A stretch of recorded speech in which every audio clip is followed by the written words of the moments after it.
ప్రియులారా, మన ప్రభు అయిన యేసుక్రీస్తు నామంలో మీకు శుభోదయం. ఆయనను గూర్చి అనుదిన ఆత్మీయ ఆహారం, అక్టోబర్ 6 సోమవారం. నేటి మన ధ్యాన లేఖనం కొలసయ్యులకు రాసిన పత్రిక 1వ అధ్యాయం 18వ వచనం. ఆయనకు అన్నిటిలో ప్రాముఖ్యం కలుగు నిమిత్తం ఆయన ఆది అయ్యుండి మృతులలో నుండి లేచుటలో ఆది సంభూతుడాయను. అలాగే ఇదే పత్రిక 2వ అధ్యాయం 9వ వచనం. దేవత్వము యొక్క సర్వ పరిపూర్ణత శరీరముగా క్రీస్తునందు నివసించుచున్నది. వ్యాఖ్యాన అంశం ఆయన పాపరహిత మానవత్వం. మొదటి భాగం.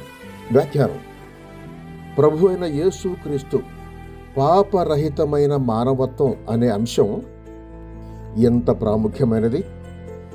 ధన్యకరమైన ఆయన వ్యక్తిత్వ మహిమను గూర్చి చింతించడం ఒక విశ్వాసికి ఎంతో అవసరం. ఆయన నిరంతరము నిలిచియుండు వాక్యం.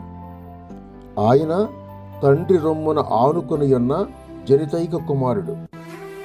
సమస్తమైనవి ఎవరి మూలముగా సృజింపబడినవో, ఎవరు తన మహత్తు గల మాట చేత సమస్తమైన వాటిని నిర్వహిస్తూ ఉన్నాడో ఆయనే ఈయన అని హెబ్రీయులకు రాసిన పత్రిక 1వ అధ్యాయం 2-3 వచనాల్లో చూస్తున్నాం. అనాది కాలం నుండి ఆయనే తండ్రి యొక్క ఆనందమై ఉన్నాడు అని సామెతల గ్రంథం 8వ అధ్యాయం 30వ వచనం చెప్తోంది. అంతేకాదు, దేవదూతలందరూ ఒక మానవునిగా ఆయనను ఆరాధింపాలని కోరబడుతున్నారు. హెబ్రీయులకు రాసిన పత్రిక 1వ అధ్యాయం 6వ వచనం చూడండి.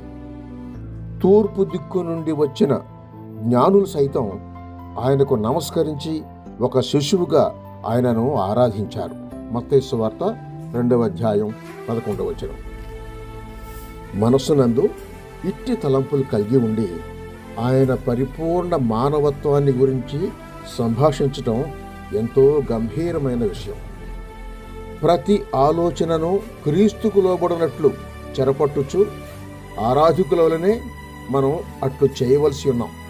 2వ కొరింథీ పత్రిక 10వ అధ్యాయం 5వ వచనం చూడండి. అలాగే మత్తయి సువార్త 11:27 తండ్రిగాక ఎవడను కుమారుని ఎరుగడు అని వాక్యం చెబుతున్న రీతిగా మహిమాన్వితమైన ఆయన వ్యక్తిత్వాన్ని గూర్చిన మర్మం గ్రహించటం మానవ మేధస్సుకు అందని విషయం. వాక్యం ద్వారా మనకు బయలుపరచబడిన సంగతులను మాత్రమే మనం ఎరిగియున్న కారణం చేత ఆయనను గూర్చి మనం చేసే యోచనలందే గాని, వ్యాఖ్యలందే గాని సత్యలేఖనాల పరిధిని దాటిపోకుండుండటం ముఖ్యం. సశేషం తరువాయి భాగం రేపటి సంచికలో. శుభములతో వందనాలు.